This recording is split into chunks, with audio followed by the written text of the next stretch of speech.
Muito bem-vindos a mais uma transmissão do Instituto Vida para Todos.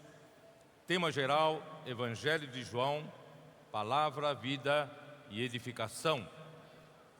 Mensagem de número 14. Novo mandamento: amai-vos uns aos outros. Leitura da Bíblia, João, capítulo 13, versículos de 1 até 38.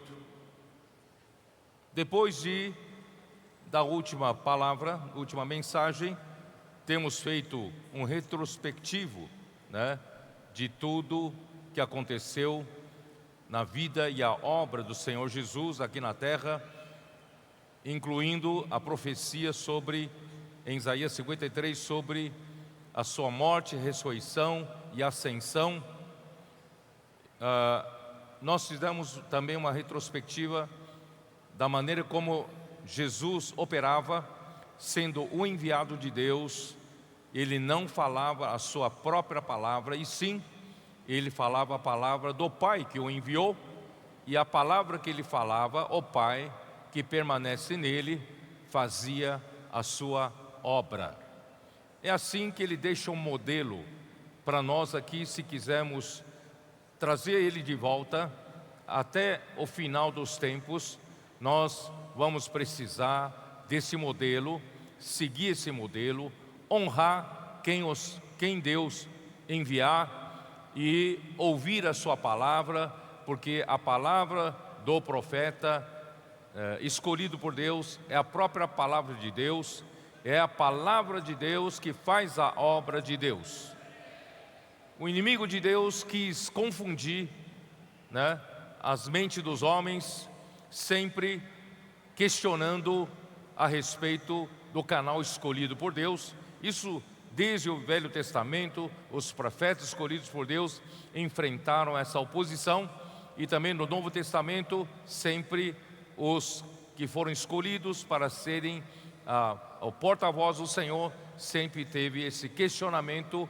Por isso, irmãos, isso atrapalha muito o Senhor fazer a sua vontade aqui na terra. Mas, agora no final dos tempos, Deus escolheu um pequenino rebanho.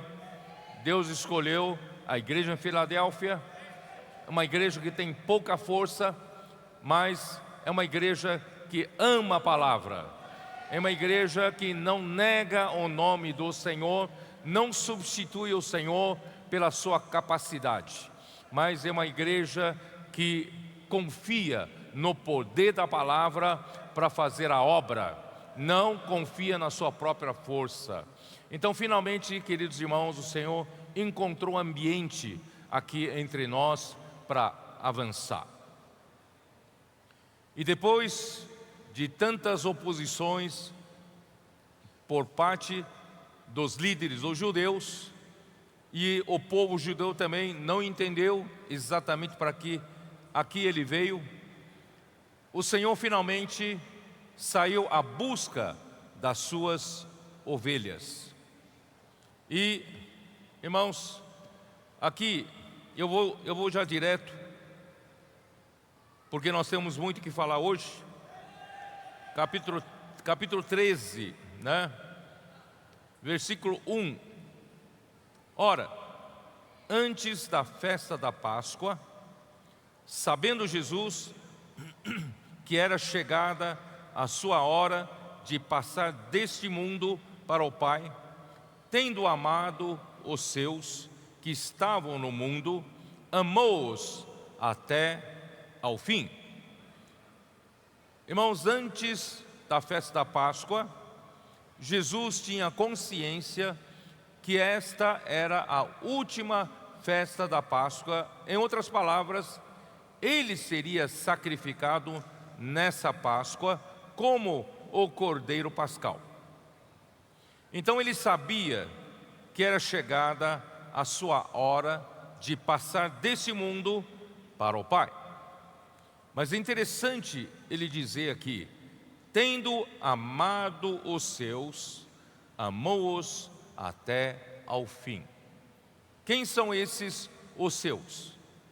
são esses que o Senhor já escolheu para viver aquela miniatura da vida da igreja em Betânia, representando nós hoje, tendo amado os seus que estavam no mundo, amou-os até o fim. Irmãos, que palavra, não é? Que palavra de carinho, de amor, né? Ele que sofreu tantas oposições, tantas perseguições, mas finalmente, um pouquinho antes dele ir para a cruz, ele encontrou a sua igreja e ele os amou.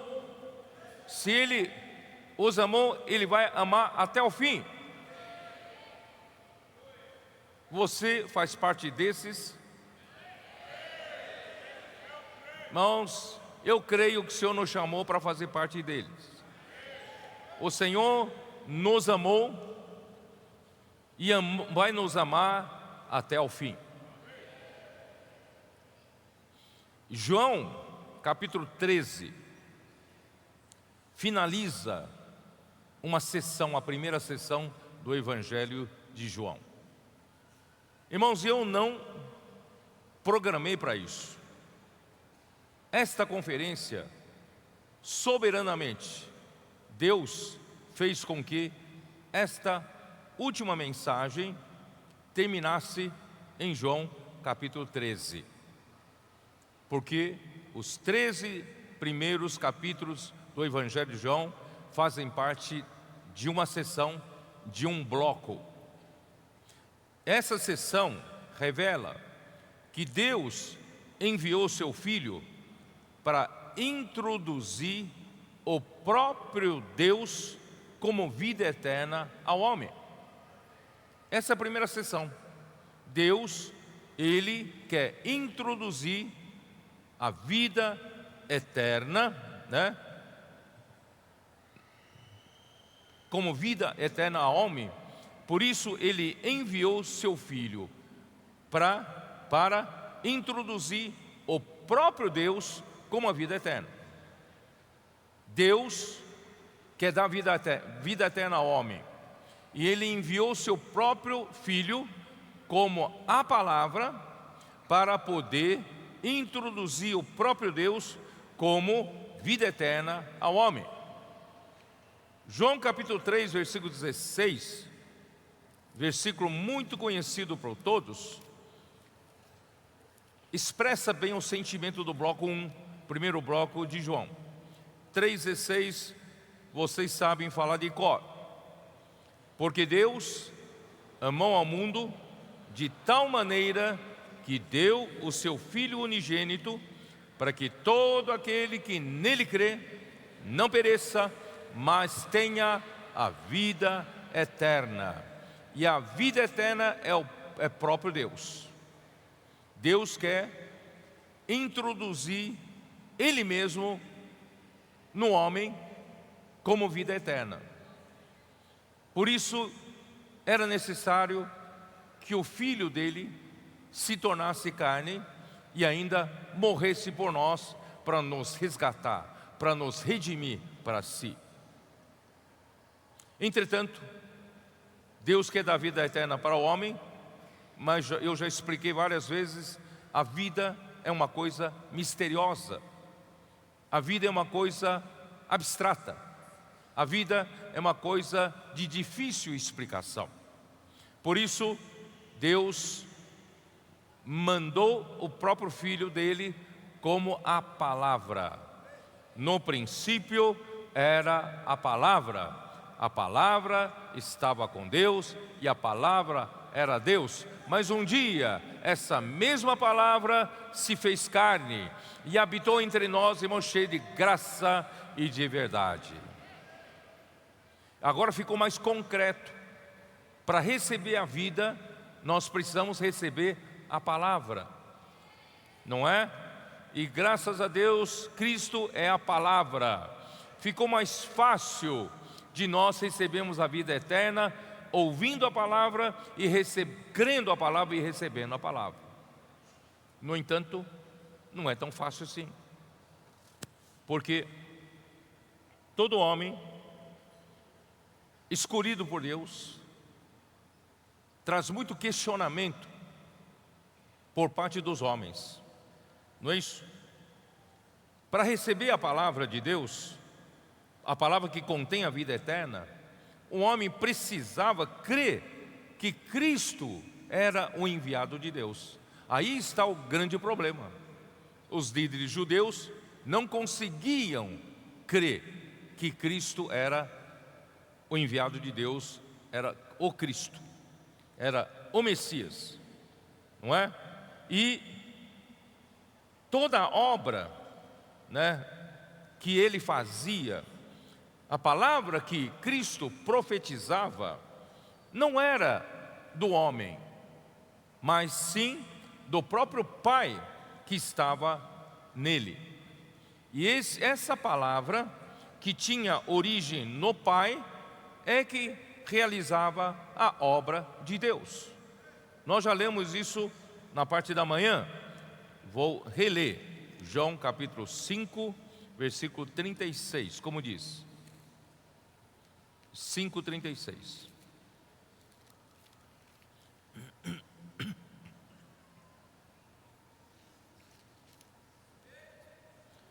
Mas eu tenho maior testemunho do que o de João, porque as obras que o Pai me confiou para que eu as realizasse, essas que eu faço, testemunham a meu respeito de que o Pai me enviou. Capítulo 6, versículo 29. Respondeu-lhe Jesus: a obra de Deus é esta, que creiais naquele que por ele foi enviado. Isto é, como a obra de Deus é realizada? Crendo naquele que por Deus foi enviado. Creia na palavra do enviado, creia na palavra do profeta, creia na palavra profética. João 14, versículo 10. Perdão, João 14, versículo 10, isso. Não crês que eu estou no Pai e que o Pai está em mim? As palavras que vos digo, não as digo por mim mesmo. Jesus nunca disse uma palavra dele mesmo, tá? Mas o Pai que permanece em mim faz as suas obras.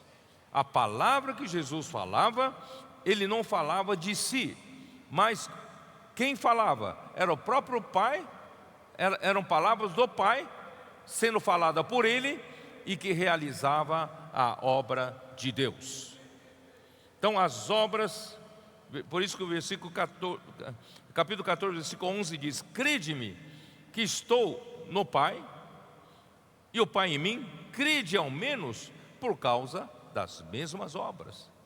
Se você tem dificuldade em crer no profeta, você tem dificuldade em crer no homem, você tem questionamento ainda, crer no homem, no canal que Deus escolheu, creia ao menos pelas obras que estão sendo realizadas.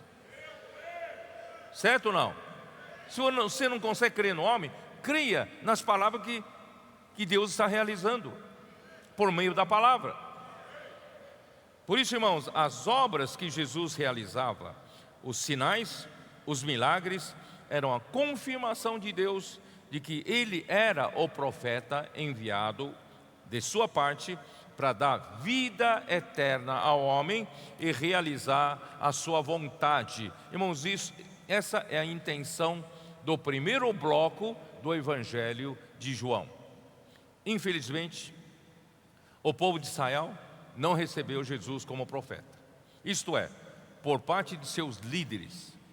Porém, havia os que o receberam e agora são tratados pelo Senhor como esses que são os seus, tá? Por isso vou ler de novo: tendo amado os seus, porque esses receberam a palavra, esses creram na palavra, esses são as ovelhas que conhecem a voz do Senhor e eles, por conhecer a voz do Senhor, seguiram o Senhor. Você faz parte disso ou não? Você reconheceu a voz do Senhor? Você ouviu a voz do Senhor? Depois de ter ouvido a palavra do Senhor, você seguiu a palavra, seguiu o Senhor? Então você faz parte desses. Jesus disse, aqui está dito em relação a Jesus, tendo amado os seus, você faz parte dos seus? Ou dos opositores?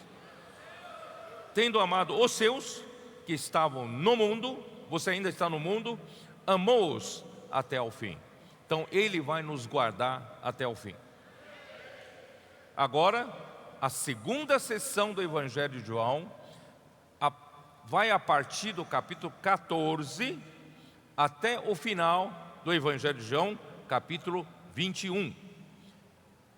Esse bloco, o segundo bloco, revela que após a morte e a ressurreição de Cristo, Ele voltaria em forma do Espírito, para quê? Para introduzir o homem em Deus. Na primeira sessão, Cristo veio como palavra para introduzir Deus ao homem como vida eterna. E na segunda sessão, Cristo teria que morrer, ressuscitar, se tornar o Espírito para levar o homem até Deus. Por isso ele disse, né? Para quê? Para que esse homem que é introduzido em Deus fosse edificado, homem e Deus, juntamente em uma habitação mútua. Efésios 2, 22, habitação de Deus no Espírito, que é o tabernáculo de Deus, está em Apocalipse 21, 3. Dê uma olhada. Esse é o resultado final da vontade de Deus. 21, Apocalipse 21, 3. Então ouvi grande voz vinda do trono dizendo: eis o tabernáculo de Deus com os homens. Deus habitará com eles. Irmãos, Deus não escolheu habitar com os marcianos. Deus escolheu habitar com os homens. Você é um homem, né? Deus habitará com os homens. Eis o tabernáculo de Deus com os homens. Deus habitará com eles. Eles serão povos de Deus, e Deus mesmo estará com eles.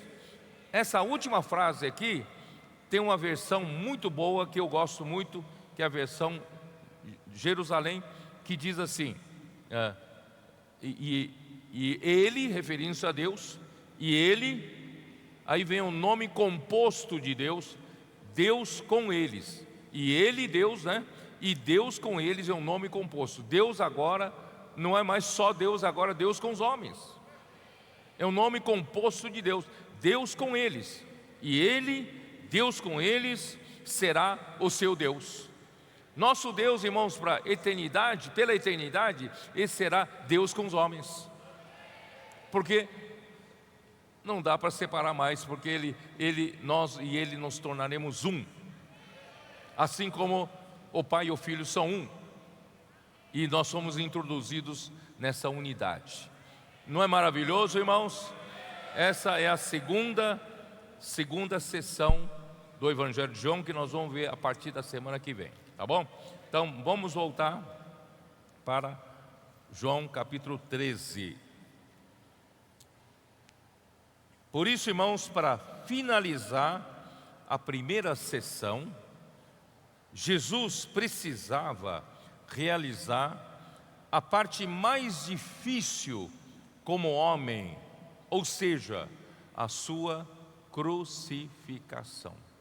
É a parte mais difícil. E esta era a sua última festa da Páscoa, e ele mesmo seria oferecido como o Cordeiro da Páscoa. Então vamos lá, versículo 2, capítulo 13 de João. Durante a ceia, tendo já o diabo posto no coração de Judas Iscariotes, filho de Simão, que traísse a Jesus. Irmão, durante a ceia, significa que ele estava num ambiente de ceia, um ambiente de um banquete. E durante a ceia, Judas foi indicado aqui como aquele que iria trair Jesus. Aí, irmãos, essa traição já tinha dado sinais, né? Eu já mencionei várias vezes, mas aqui eu vou mostrar para vocês de novo. João 6, versículo 64. João 6, 64. Contudo, há descrentes entre vós, pois Jesus sabia desde o princípio quais eram os que não criam e quem o havia de trair. Jesus já sabia. E versículo 70, replicou-lhe Jesus: não vos escolhi eu em número de 12? Contudo, um de vós é diabo. Aqui Jesus não poupou palavra. Um de vós é diabo. Referia-se ele a Judas, filho de Simão Iscariotes, porque era quem estava para traí-lo, sendo um dos 12. Irmão, também no caso de Maria ter ungido os pés de Jesus, isso está em Mateus 12, quando Maria fez um exagero aos olhos de Judas, quebrou um vaso de altíssimo valor, de vaso de alabastro, cheio de unguento precioso, e derramou aos pés de Jesus o salário de um ano. E Judas achou que era um desperdício. Capítulo 12, versículo de 4 a 6. Mas Judas Iscariotes, um dos discípulos, o que estava para traí-lo, disse: por que não se vendeu esse perfume por 300 denários e não se deu aos pobres? Isto disse ele, não porque tivesse cuidado dos pobres, mas porque era ladrão. O autor João também não poupou palavra, né? Porque era ladrão, e tendo a bolsa, tirava o que nela se lançava. Quer dizer, Judas não achou exagero o que Maria fez, não por causa não por se preocupar mais com os pobres, mas ele se preocupava o quê? Com o seu próprio bolso. Ele pouco tinha preocupação por Jesus. Esse exemplo você viu que João, ele fez questão de registrar várias passagens sobre a traição de Judas. Irmãos, ele registrou para nos alertar. Se houver, irmãos, problema de coração em qualquer um de nós, irmãos, se nós não permanecemos na luz da palavra para se limpar, se que tem ainda problema no coração, e de tanta luz da palavra tem vindo para nós, e não aproveitar para limpar o coração, irmãos, a insatisfação, ambição e interesses particulares na obra do Senhor resultarão em traição. Se você não trata, você ainda tem ambição, você tem interesses particulares, você aproveita a obra do Senhor para você conseguir um objetivo seu. Um dia você vai virar um traidor. Por isso, irmãos, é bom a gente se limpar. Não há coisa mais desonesta, mais vil do que a traição, pois ele se aproveitou da própria obra do Senhor para alcançar o seu objetivo. Porque quem era ele? Alguém daria algum dinheiro para ele em troca de alguma coisa? Porque ele não era conhecido, mas por causa de Jesus e por causa dos sinais que Jesus fazia, e os fariseus e os principais sacerdotes queriam matar Jesus, então aproveitou e fez um pacto com ele. Irmãos, é coisa mais feia que existe. Então, quem se aproveita da obra de Deus para alcançar o seu objetivo escuso, irmãos, que é totalmente contrário ao objetivo de Deus, irmãos, esse será exposto como traidor. Versículo 3. Capítulo 13, versículo 3. Sabendo este, que o Pai tudo confiara às suas mãos, e que ele viera de Deus e voltava para Deus. Tá? Então, o Pai tudo confiou nas mãos de Jesus. Ele veio aqui na terra, Deus confiou totalmente nas mãos dele o que ele precisava fazer aqui na terra. Porque tudo que ele fazia sendo um com o Pai, nada fazia, né, a parte do Pai. Tudo que ele falava da parte do Pai. E por isso, irmãos, ele era um homem de confiança de Deus. E só que agora ele veio de Deus, estaria voltando para Deus. Tá? Aproveitar para falar um pouco, né, de ir e voltar. Capítulo 14, quem sabe na semana que vem vai ficar claro. Mas assim, ali diz assim, capítulo 14, versículo 1: Não se turbe o vosso coração, credes em Deus, credes também em mim.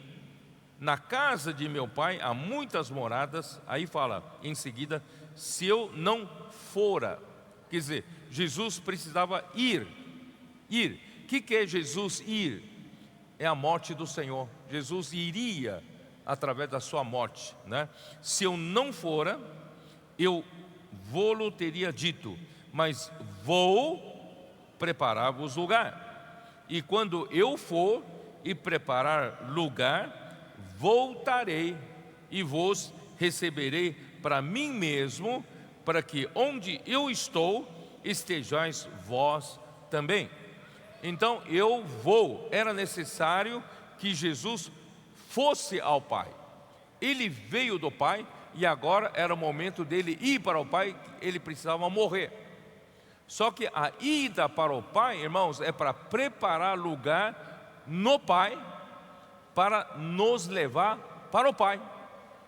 Então ele foi pela morte e Deus o ressuscitou, e na ressurreição ele veio na forma do Espírito.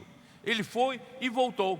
E agora que ele voltou, ele tem a capacidade, irmãos, como Espírito, de entrar em nós, todo aquele que crê. E hoje, irmãos, ele está em nós. Ele entrou em nós e ele nos levou para o Pai.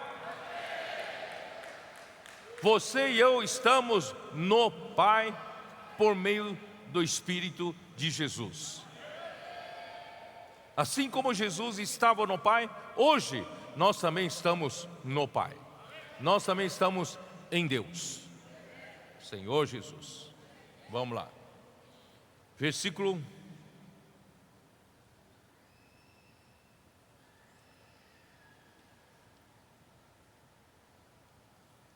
Por isso, irmãos,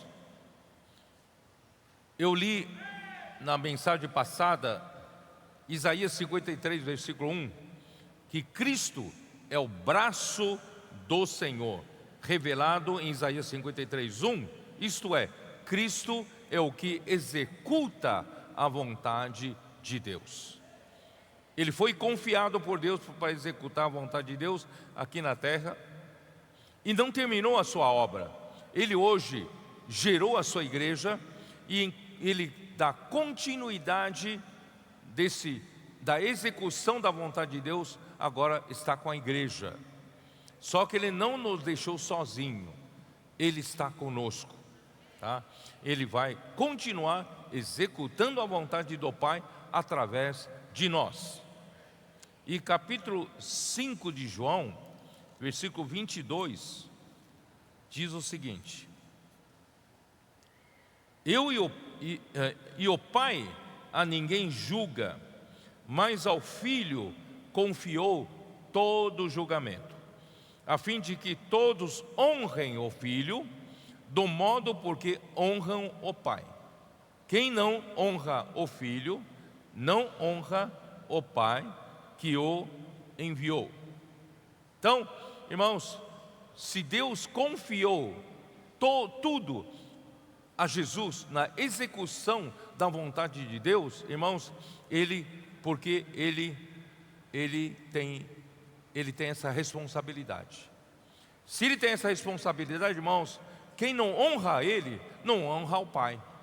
Por isso, irmãos, devemos honrar, né, o Filho para honrar o Pai que o enviou, tá bom? Então, capítulo 3 de João, versículo 31,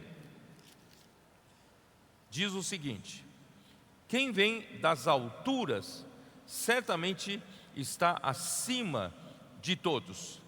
Quem vem da terra é terreno, e fala da terra. Quem veio do céu está acima de todos. Porque Jesus veio aqui na terra, ele falava palavras tão excelentes que Nicodemos dizia para ele: mas eu sou mais velho que você, mais experiente, mais maduro, mas eu não consigo fazer essas coisas que você faz. Por quê? Porque Jesus veio lá de cima. Jesus veio das alturas, né? Ele veio das alturas, então ele fala, ele testifica o que tem visto e ouvido, mas ninguém aceita o seu testemunho, tá? E João capítulo 8, versículo 23, diz, 8:23, e prosseguiu: vós sois cá de baixo, eu sou lá de cima. Vós sois desse mundo, eu desse mundo não sou. Por isso, irmãos, ele viera de Deus. Jesus viera de Deus. Ele não é dessa terra. Ele é o Verbo que se fez carne. Por isso, irmãos, ele veio lá de cima. Ele fala do que ele viu lá em cima. Por isso ele fala diferente. A palavra dele, irmãos, é vida eterna. E depois de realizar a sua obra na terra como homem, Cristo então voltará para Deus.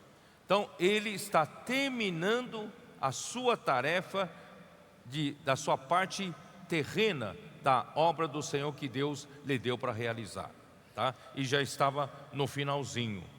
E após a sua morte, Deus o ressuscitará e o fará subir aos céus e assentar à destra de Deus. Atos 2, dê uma olhada em Atos 2, capítulo 2, versículo 32. 32, a esse Jesus, Deus ressuscitou, do que todos nós somos testemunhas. Exaltado, pois, à destra de Deus, tendo recebido do Pai a promessa do Espírito Santo, derramou isto que vedes e ouvis.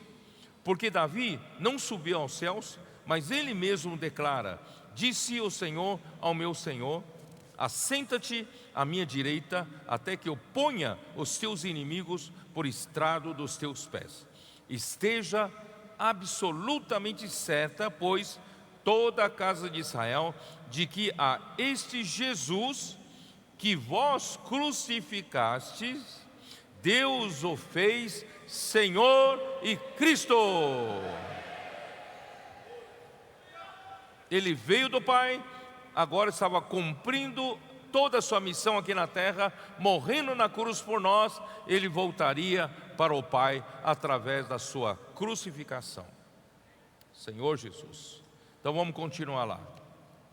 João 13. João 13, versículo 4. No meio da ceia, no meio do banquete, levantou-se da ceia, tirou a vestimenta de cima e, tomando uma toalha, cingiu-se com ela. Irmãos, Jesus, no seu último banquete, na sua última ceia com os discípulos, certamente, irmãos, era em um ambiente muito solene. Todos eles estavam sabendo que já estava próxima a morte do Senhor Jesus.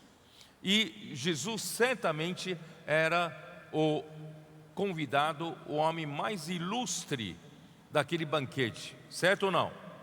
Ele era o protagonista daquele banquete. Mas Jesus fez uma coisa surpreendente. Ele deveria ser o mais honrado daquela ceia, daquele banquete. Mas Jesus, de repente, ele se levantou, ele tirou a vestimenta de cima, tomando uma toalha e cingiu-se com ela. Sabe quem que faz isso?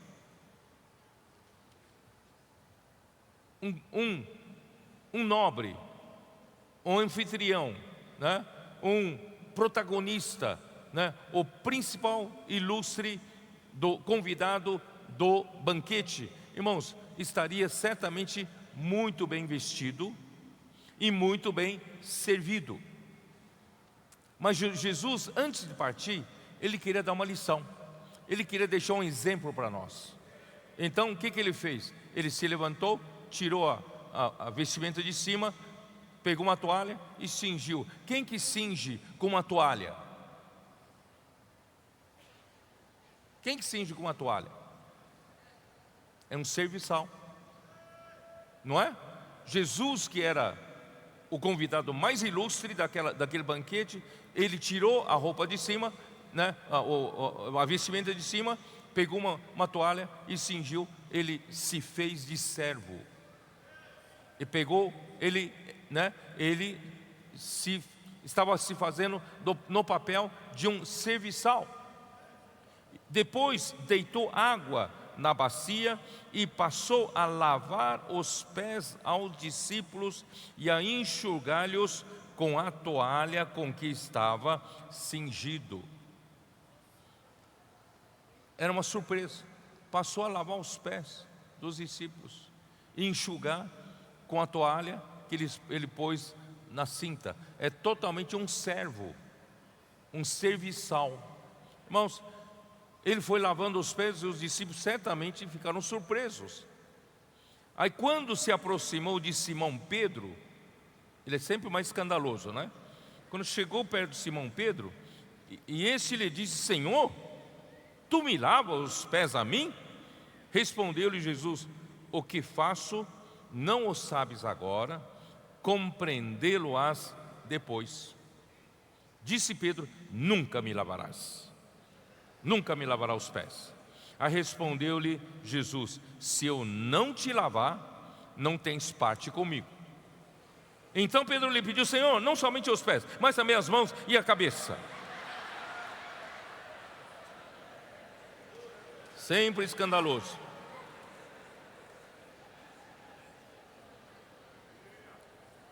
Ó Senhor Jesus, antes de ir para a morte, Jesus queria fazer algo para deixar como exemplo os seus discípulos, né? E passou a lavar os pés dos discípulos. Numa ceia, certamente Jesus seria o personagem principal, né? Mais ilustre, pois todos sabiam que ele seria morto. Mas para surpresa de todos, ele se levanta, tomando a iniciativa, tira a roupa de cima para rebaixar-se na posição, né, da posição de um convidado de honra para a posição de um serviçal. Ao passo que todos, irmãos, todos os homens, numa situação normal, procuravam posição de maior honra, é ou não é? Aqueles que puderem sentar em lugares principais teriam mais honra. No caso aqui, é mais perto de Jesus. Quanto mais perto de Jesus, maior honra tem. Então todos querem buscar ter maior honra. Mas Jesus caminhou no sentido contrário. Em vez de ele buscar maior honra, ele passou a o quê? Passou a servir, lavar os pés dos discípulos, né? Então, irmãos, por isso, irmãos, Pedro, quando ele viu aquela situação, e ele que foi, né, muito escandaloso, mas ele percebeu e serviu-lhe de lição. Tanto que serviu-lhe, que na sua epístola, ele fala um pouco disso, não fala? 1 Pedro, capítulo 5, versículo 5, como diz? 1 Pedro 5, versículo 5. Rogo igualmente aos jovens, sede submissos aos que são mais velhos. Irmãos, eu aproveito para dizer, estamos, né, incentivando muito os jovens a serem incluídos na obra do Senhor. Os nossos adolescentes como tropas e os nossos jovens como capitães de tropas, vocês estão sendo muito úteis na mão do Senhor, mas ainda quero que vocês sejam mais úteis, aprendam, né, a fazer a obra do Senhor, né, para vocês terem mais maturidade. Em cada igreja, vocês possam ser aqueles que realmente ajudam os irmãos que estão à sua frente, né, para levar a obra do Senhor para frente. Mas nunca se orgulhe, nunca busque lugares de honra, nunca no seu coração busque lugares de destaque. Irmãos, eu conheço muitos jovens que têm esse coração de buscar honra por conta própria e destaque por conta própria, irmãos, caíram nas garras, na cilada do diabo. Entraram pelo caminho do diabo, que é orgulho e soberba. Irmãos, sejam humildes, sede submissos aos que são mais velhos. Mesmo que às vezes você diga, mas eu tenho razão, ele não tem razão, não importa, não importa, seja submisso. Essa lição, irmãos, sempre vai te trazer vida. Se você se rebelar, você vai perder a vida. Por isso, irmãos, vamos sempre ser submissos aos mais velhos. Outros sim, agora para todo mundo, outros sim, no trato de uns com os outros, cingivos todos, cingivos todos de humildade. Irmão, não fique buscando posição de honra, não fica correndo atrás, sabe? Eu sei de jovens, sei de irmãos que gostam sempre de lugar de honra, né? Onde tem lugar, sim, lugares preferenciais, ele quer estar no meio. Irmãos, não sejam esses que estão sempre buscando posição, sempre buscando destaque, sempre buscando honra. Irmãos, Deus resiste aos soberbos. Aqui diz assim, porque Deus resiste aos soberbos, contudo, aos humildes concede a sua graça. Deus vai te dar graça. Se você sempre se conservar na posição de humildade, Deus vai te dar graça. Humilhai-vos, portanto, sob a poderosa mão de Deus, para que Ele, em tempo oportuno, vos exalte. Hoje à tarde, na sala dos cooperadores, eu contei um testemunho meu, sabe? Eu fui, em alguma situação, fui rebaixado, fui humilhado. Irmãos, graças a Deus, irmãos, eu não tive mínimo problema com isso. Eu me submeti à situação, sabe? Eu sei que se Deus me fez passar por essa situação, porque eu precisava passar, eu estava em paz, estava tranquilo, sabe? Aí no momento certo, irmãos, Deus nos exalta. Não precisa você se preocupar em fazer justiça com as próprias mãos. Vou ler de novo. Humilhai-vos, portanto, sob a poderosa mão de Deus, para que Ele, em tempo oportuno, vos exalte, lançando sobre Ele toda a vossa ansiedade, porque Ele tem cuidado de vós. sede sóbrios e vigilantes. Não deixe o inimigo entrar pelo orgulho. Não deixe o inimigo entrar em você pela ambição. Não deixe que ele provoque você para você ser um traidor no futuro, né? O diabo, vosso adversário, anda em derredor como leão que ruge, procurando alguém para devorar. Não vamos lhe dar comida. A humildade faz com que ele morra de fome. Amém? Vamos lá. A cena impactou demais a Pedro, que disse: Senhor, tu me lavas a mim? Os pés a mim? Respondeu-lhe Jesus: o que faço não sabes agora, compreendê-lo-ás depois. Disse-lhe Pedro: nunca me lavará os pés. Jesus disse: se eu não te lavar, não tens parte comigo. Então pediu Pedro: Senhor, não somente os pés, mas também as mãos e a cabeça. E aí Jesus disse no versículo 10: declarou-lhe Jesus: quem já se banhou não necessita de lavar senão os pés. Quanto a mais, está todo limpo. Ora, vós estáis limpos, mas não todos.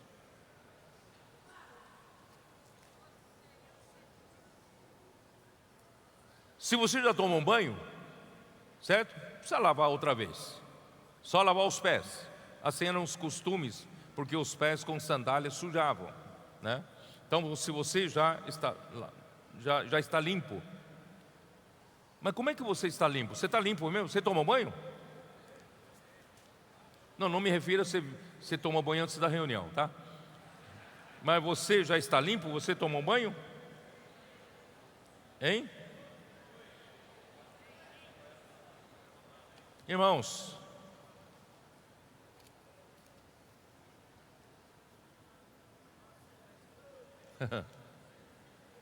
vocês sabem como fica limpo?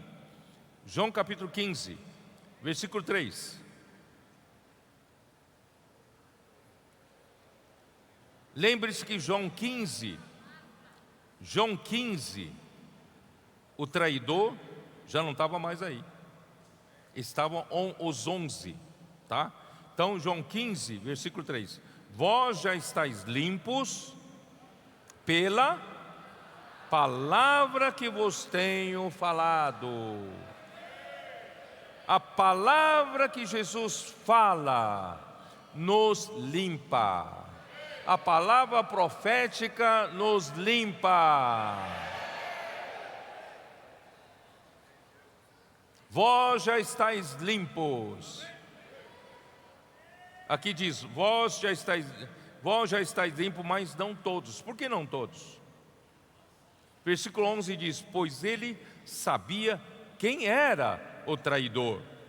Foi por isso que ele disse: nem todos estáis limpos. Por isso, irmãos, é bom a gente estar limpo. Por que Judas não estava limpo? Judas não tinha apreço pela palavra de Jesus. Ele estava todo o tempo sujo. Ele estava pensando em outras coisas, na sua avareza, roubar dinheiro, não é isso? Ele não estava nem aí com as palavras do Senhor. E nós? Você está limpo? Efésios 5. Efésios 5, versículo 25. Maridos, amai vossa mulher, como também Cristo amou a igreja.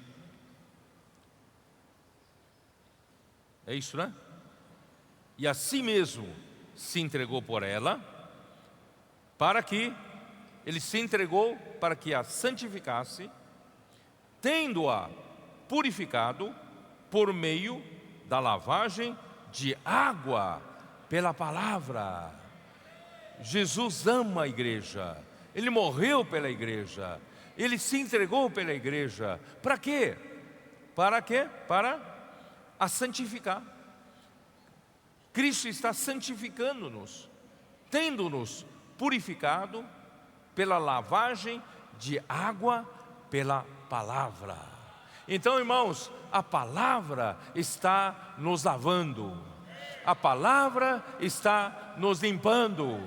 Por isso, irmão, quando você faz imersão na palavra, quando você faz o quê? Você inculca a palavra no coração. Quando você fala uns com os outros com a palavra, circulando a palavra entre os membros do corpo de Cristo, irmão, essa palavra está nos limpando, está nos lavando, está nos santificando, com o objetivo de apresentar a si mesmo, a Cristo, uma igreja gloriosa, sem mácula, nem ruga, nem coisa semelhante, porém santa e sem defeito. Irmãos, o Senhor está fazendo esse trabalho conosco. Por isso, irmãos, você está limpo. Se você é um que ama a palavra do Senhor, se você é aquele que faz a imersão na palavra, acredita que a palavra pode limpar você, pode lavar você, pode trazer a realidade de Cristo em você, irmãos, você está sendo limpo o tempo todo. Ó Senhor Jesus.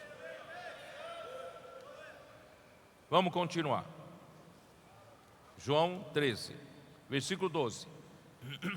Depois de lhes ter lavado os pés, tomou as vestes e, voltando à mesa, perguntou-lhes: compreendeis o que vos fiz? Vós me chamais o mestre e o Senhor, e dizeis bem, porque eu sou mestre, eu sou o Senhor. Ora, se eu, sendo o Senhor e o mestre, vos lavei os pés, também vós deveis lavar os pés uns dos outros.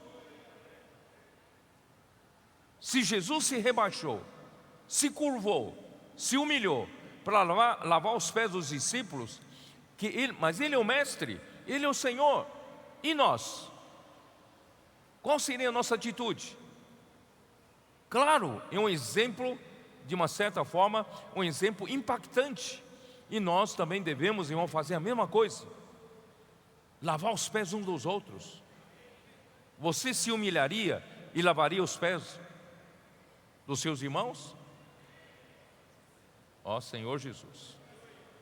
Em verdade vos digo que o servo não é maior do que o seu senhor, nem o enviado maior do que aquele que o enviou. Ora, se sabeis estas coisas, bem-aventurados sois se as praticardes. Ó Senhor Jesus. Não falo a respeito de todos vós, pois eu conheço aqueles que escolhi, e antes, para que se cumpra a Escritura, aquele que come do meu pão levantou contra mim seu calcanhar. Desde já vos digo antes que aconteça, para que quando acontecer, creiais que eu sou. O que ele quer dizer isso? Ele quer dizer, irmãos, ele continua incomodado com o traidor. É ou não é? Irmãos, aqui fica claro, aqui diz assim, né? Não falo, versículo 18, não falo a respeito de todos vós, pois eu conheço aqueles que escolhi. Quer dizer, entre os 12, nem todos os 12 realmente ele escolheu. Ele escolheu quem? Ele escolheu os 11. Só que o 12º estava no meio deles. Irmãos, quanto tempo, né? Houve pessoas que estiveram no nosso meio. Mas, irmãos, Jesus sabe quem ele escolheu. Jesus sabe quem são essas ovelhas dele. Quem são essas pessoas que o Pai trouxe para ele, que ele vai cuidar até o final. Irmãos, por isso não são todos. A gente pensa, são todos os crentes. Não. Por isso, irmãos, é importante a gente fazer a vontade do Senhor. Em João 7, ele deixa claro, nem todo aquele que diz Senhor, Senhor entrará no reino dos céus, mas todo aquele que faz a vontade de meu Pai que está nos céus. Irmãos, o importante é fazer a vontade do Pai. Esses sim foram escolhidos pelo Senhor.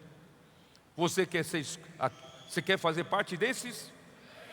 Por isso, irmãos, faça a vontade de Deus. Por quê?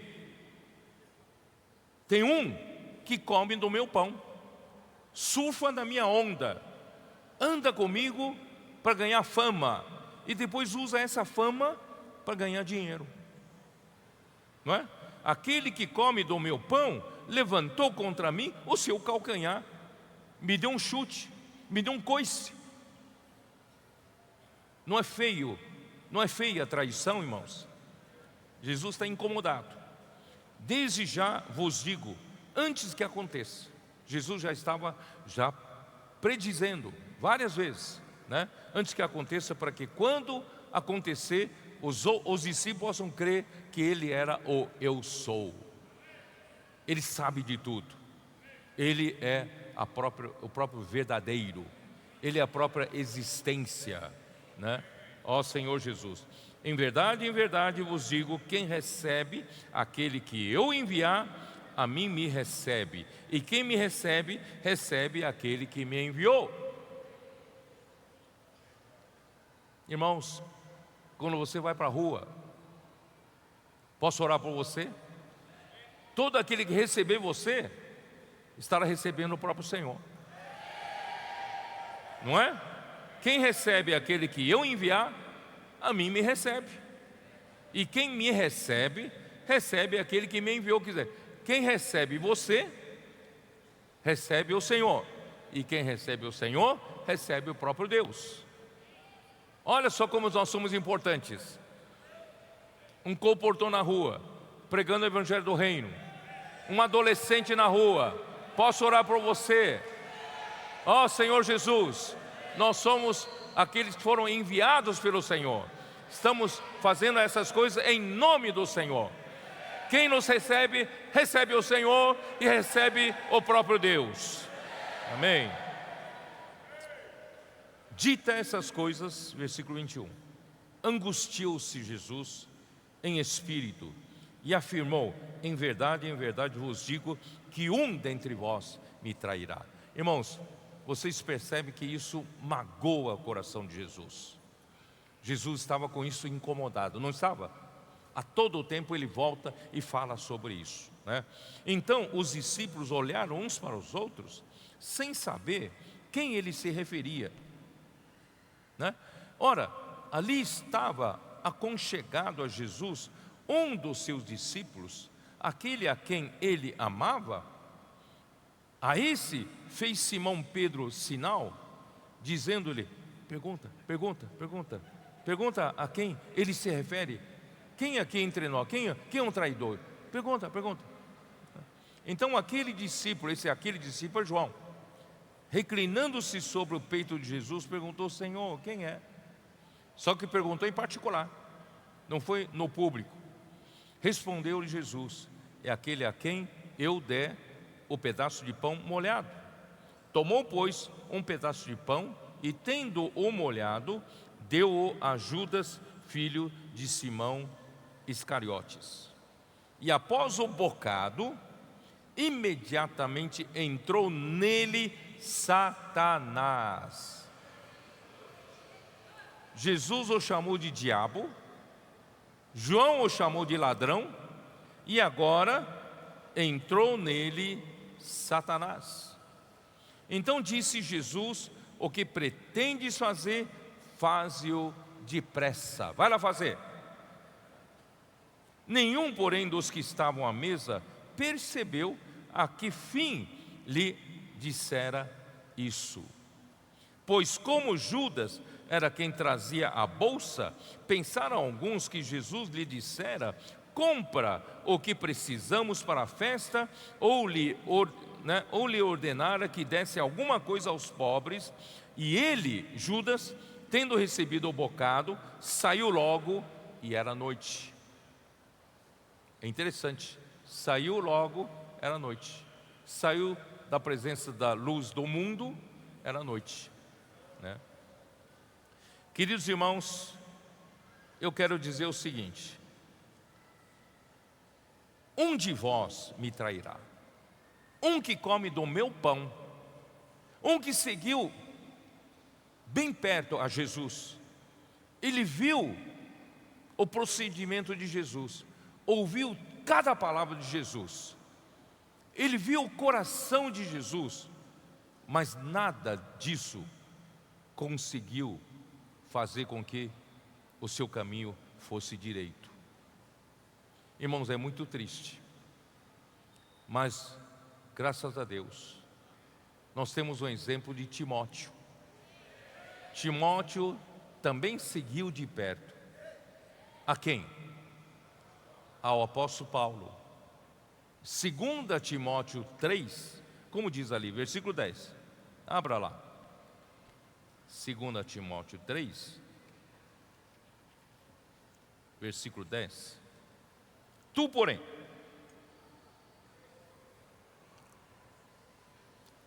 Timóteo, tens seguido de perto o meu ensino. Você tem seguido de perto? A palavra profética. Eu sei que os adolescentes não perdem uma. A live de quinta, a live do PAC de sábado e a palavra profética de domingo à noite. Eles não perdem uma, não só não perdem, fazem transcrição, anotação e ruminam. Eu não sei se os adultos fazem isso. Às vezes na live de quinta, irmãos, a gente vê que tem 300 pontos ligados. Nós somos muitos, só 300? Nem todos estão seguindo de perto, mas eu tenho certeza que os adolescentes estão. Vamos seguir de perto? Vamos ficar bem de pertinho. A não ser que você realmente esteja trabalhando ou fazendo outra coisa, realmente não pode, paciência, mas depois pega e ouça, né? Assista de novo. Mas, irmãos, vamos seguir de perto, como Timóteo seguiu de perto cada palavra de Paulo. Mas ele não só seguia de perto o ensino, ele também seguiu de perto o procedimento de Paulo.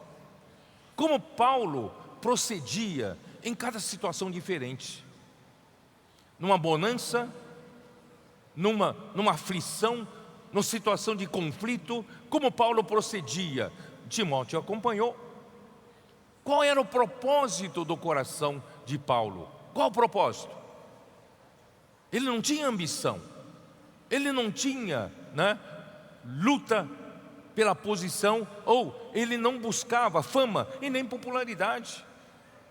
Timóteo sabia muito bem que o propósito do coração de Paulo era absolutamente puro.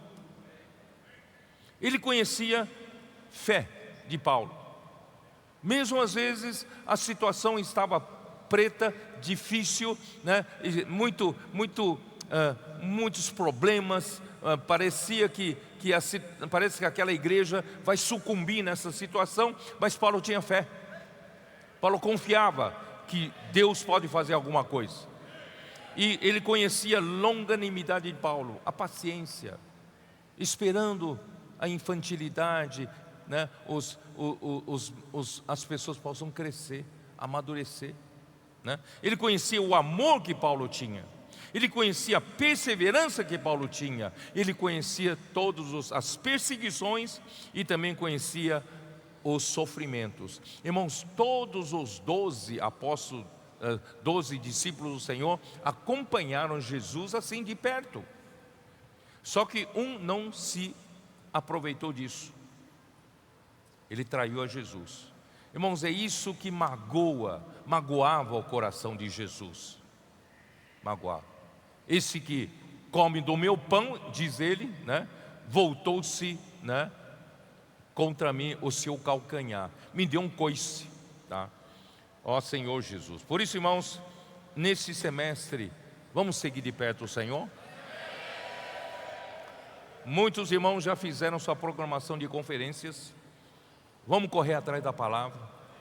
Se possível, irmãos, esteja em todas as lives, esteja em toda a palavra, né, profética, para você seguir de perto. Faça como os adolescentes, né, anote, faça imersão, faça transcrição, e você vai ver o benefício que tem. Por isso, irmãos, é interessante, vamos voltar para lá, em João 13. É muito interessante, irmãos, que essa traição, que deveria ser tão evidente, mas os discípulos não sabiam. Eles não tinham noção quem era o traidor. Irmão, não é possível, não é possível. É possível. Então, Judas sabia dissimular muito bem, fingir muito bem, ou faltava discernimento aos 11. Não é possível, porque não dá para esconder a todo tempo. Por exemplo, Maria quebrou o vaso de alabastro. Judas foi aquele que diz: que desperdício. Quer dizer, os discípulos deveriam ter um pouco de discernimento, mas infelizmente não tiveram, né?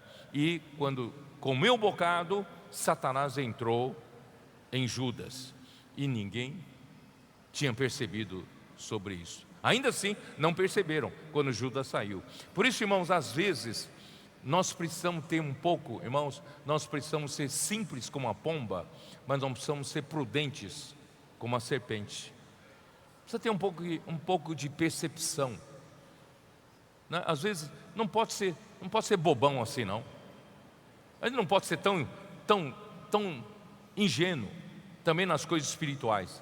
Precisamos, irmãos, ter discernimento. Opa, tem alguma coisa errada ali, né? Eu preciso discernir. Por quê? Porque a hora que acontecer, a hora que aquilo vier à tona, pode prejudicar muita gente. Então eu preciso ter discernimento, irmão. Falta discernimento.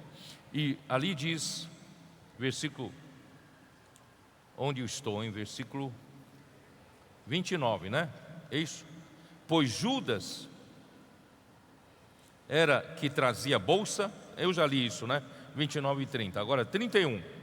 Irmãos, agora sim, Jesus finalmente chegou ao que ele queria falar. Por que Jesus lavou os pés dos discípulos? Ele deu um exemplo de humildade. Deu exemplo, irmãos, de a gente se humilhar. Mas esse exemplo de humildade, irmãos, ainda em si mesmo não tem muito significado. O propósito principal vai vir agora, que é amar-nos uns aos outros. Irmãos, perceberam?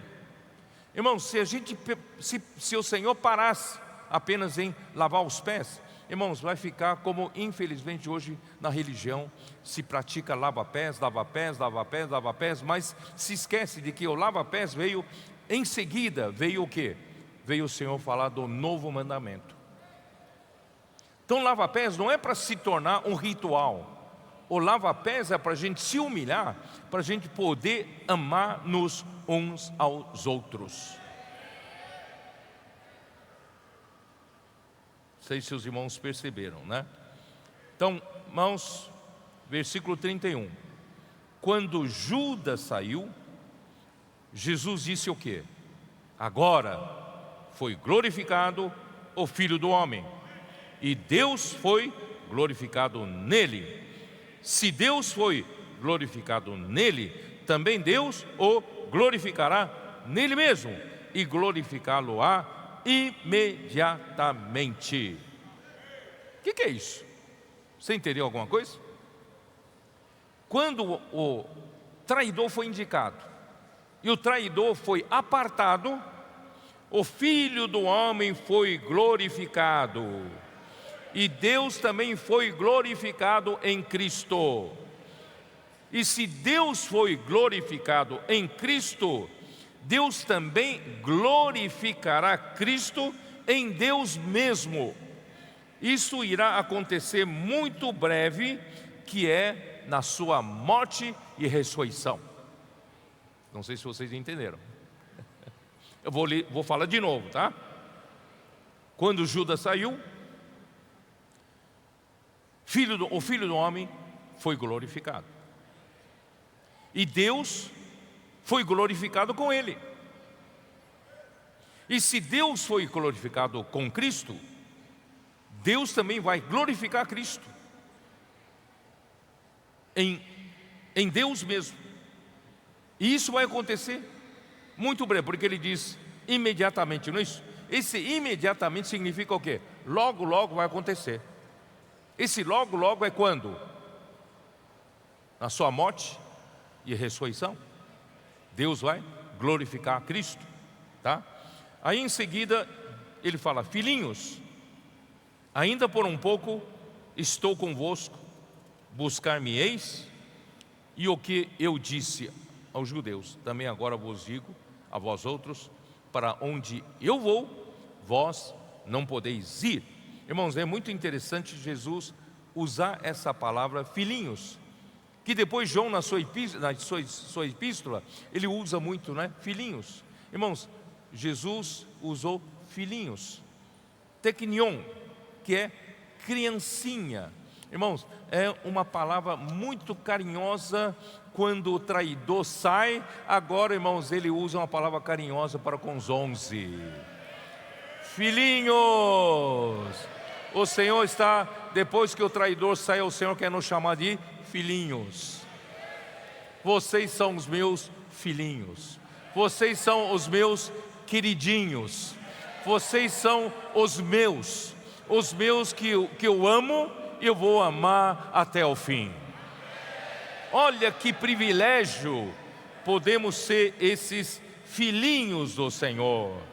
Por isso, irmãos, pouco tempo lhe restava antes de morrer. Por isso que ele disse: onde eu vou, vocês não podem ir, porque eu vou morrer e vocês não podem me acompanhar nessa jornada. Irmãos, a morte para a redenção, só Cristo pode realizar.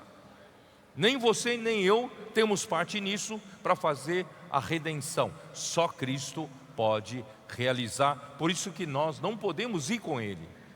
Mas aí, irmãos, depois que Ele voltar em forma do Espírito, Ele quer que nós vivamos a realidade da vida da igreja, que é o versículo seguinte. Qual é a realidade da vida da igreja? Versículo 34. Novo mandamento vos dou, que vos ameis uns aos outros, assim como vos amei, que também vos ameis uns aos outros. Nisto conhecerão todos que sois meus discípulos, se tiverdes amor uns aos outros.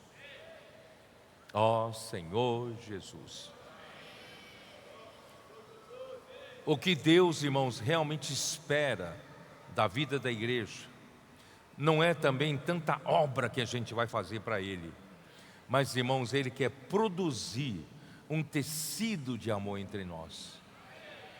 Enquanto nós saímos juntos para fazer imersão, para inculcar a palavra no coração, né? Admoestando uns aos outros, falando uns com os outros, e nós saímos para pregar evangelho, né? Pregar o evangelho do reino. Nós servimos junto na rede de cuidado, né? Estamos aqui, irmãos, né? Vivendo a vida da igreja junto, mas tem que produzir alguma coisa para Deus. O que é essa alguma coisa para Deus? É um tecido de amor. Mas você vai dizer: mas eu não consigo amar, eu não consigo ter tanto amor. Às vezes eu sirvo com aquele irmão, sirvo com aquela irmã, os irmãos me põem junto com aquela irmã, mas justo aquela irmã que eu falei que não dá para servir com ela.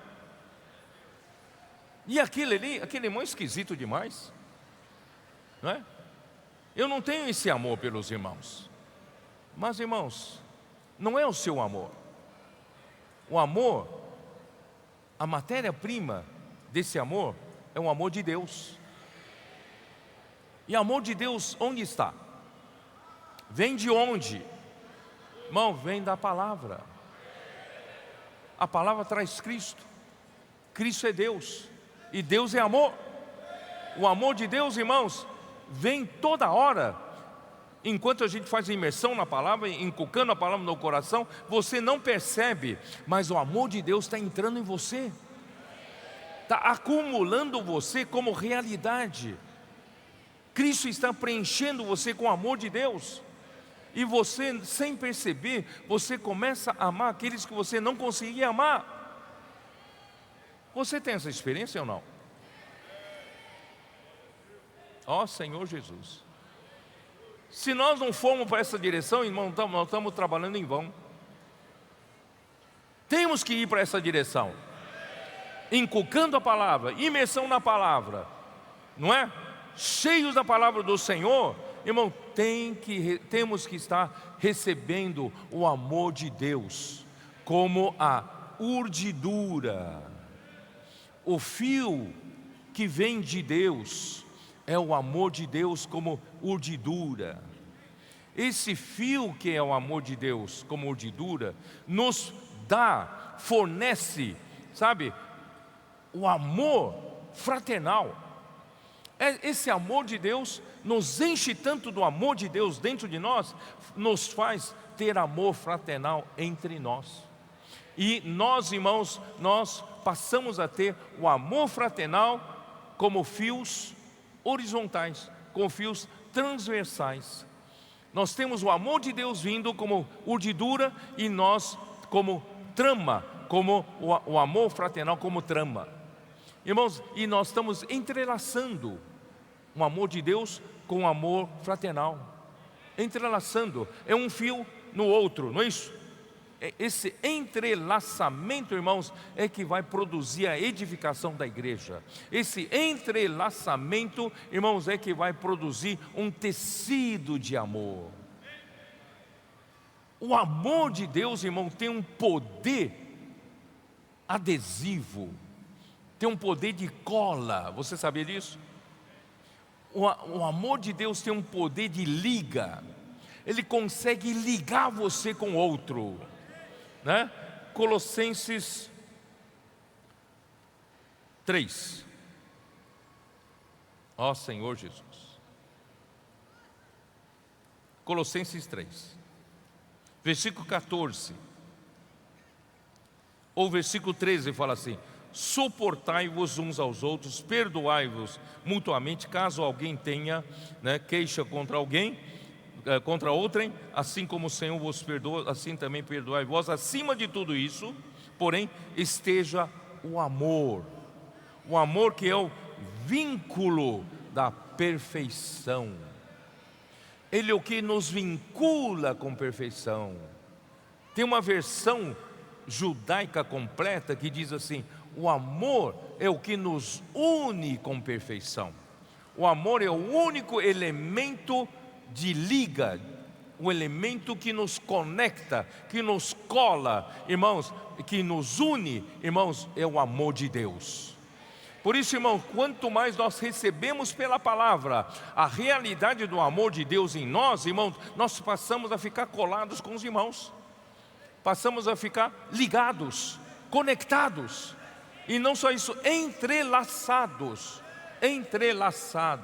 Vai chegar um momento, irmãos, essa coisa vai se tornar tão real entre nós, irmãos, dali a pouco a gente não percebe, nós estamos tão ligados, irmãos, nós não conseguimos mais separar-nos uns dos outros. Vocês creem nisso ou não? Ou eu estou falando bobagem? Senhor Jesus. João 14, João 13, né? João 13. Novo mandamento vos dou, né? Que ameis uns aos outros. Irmãos, se tiverdes amor uns aos outros, no versículo 35, esse amor, irmão, amor ágape, é o amor de Deus. Então Deus nos dá o amor dele como matéria-prima, como suprimento do nosso amor aos irmãos. Se Ele não nos supre com esse amor, não conseguiríamos amar os irmãos, mas Ele nos supre com amor.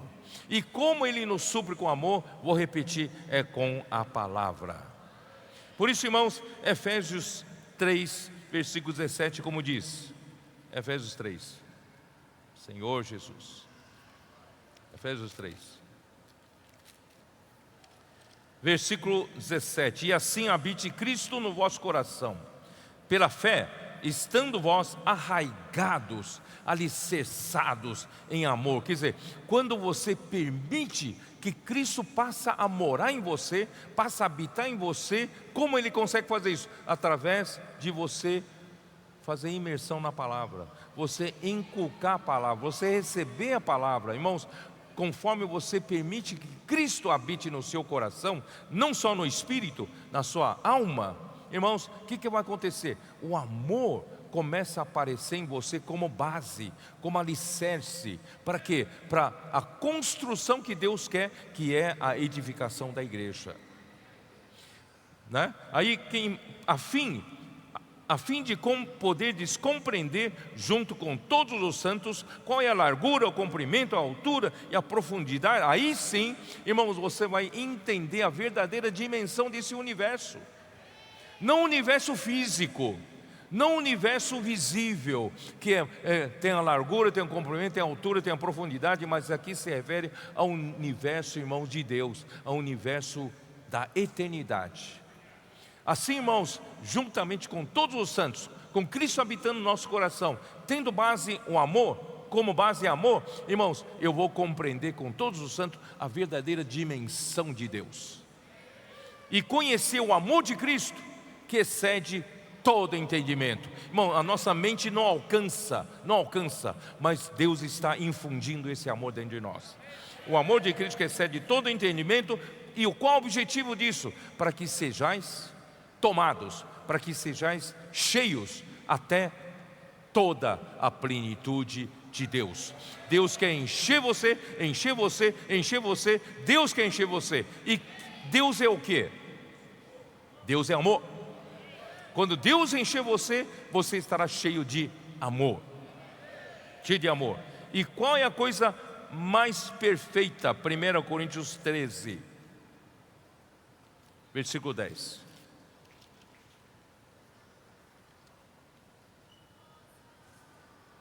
Vou ler o versículo 8.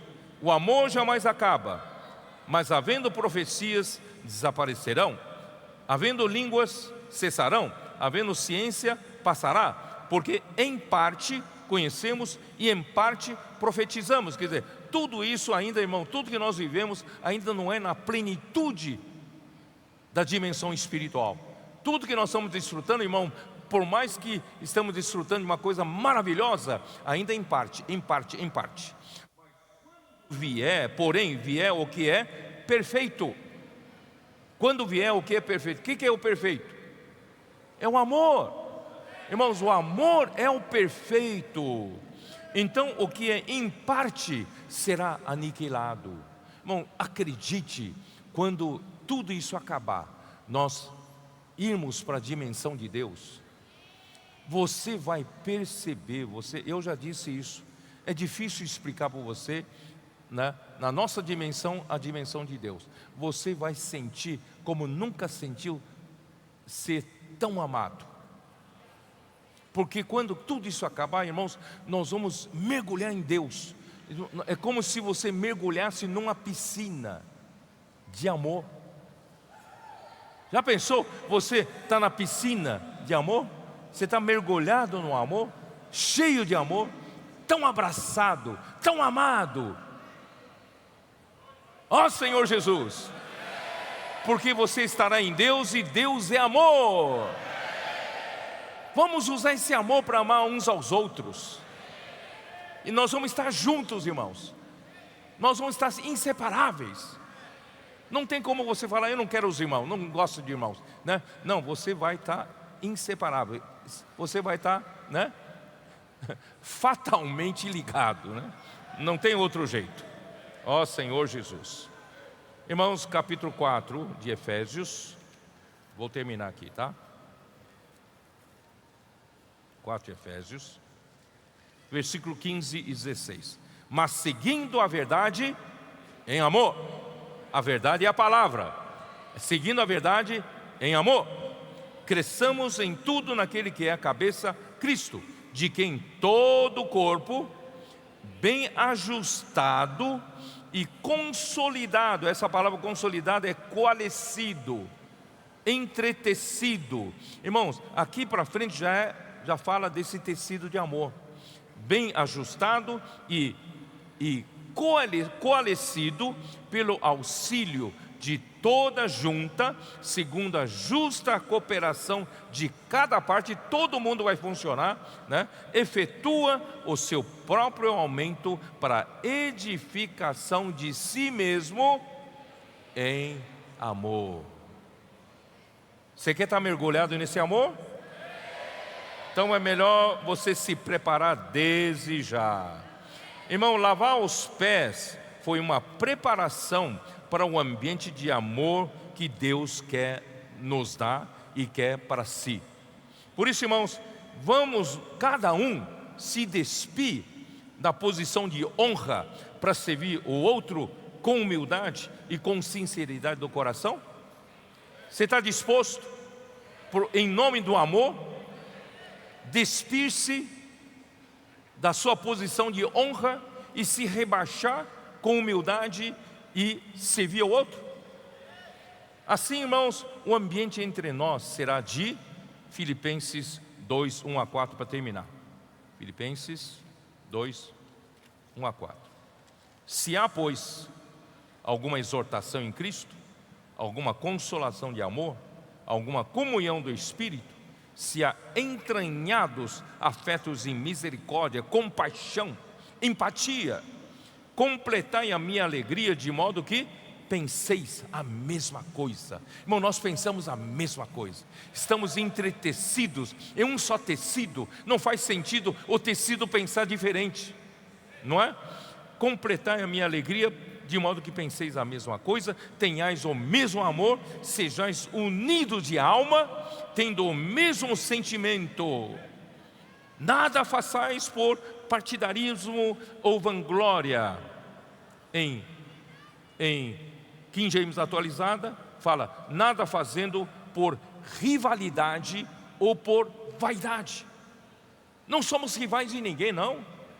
Não esteja competindo com outro irmão, não. Não faça do seu serviço uma competição com outro serviço. Não, nós não estamos entre rivais. Nós estamos no corpo de Cristo. Somos membros uns dos outros, né? Mas tudo fazendo por humildade, considerando cada um os outros superiores a si mesmo. Não se acha o melhor do mundo, não. Não tenha cada um em vista o que é propriamente seu, senão também cada qual o que é dos outros. Acabou. Vamos praticar isso? Vamos nos rebaixar? Vamos lavar os pés? Vamos amar uns aos outros? Pelo suprimento da palavra, pelo amor de Deus, né? Nós podemos amar uns aos outros. Amém, aleluia.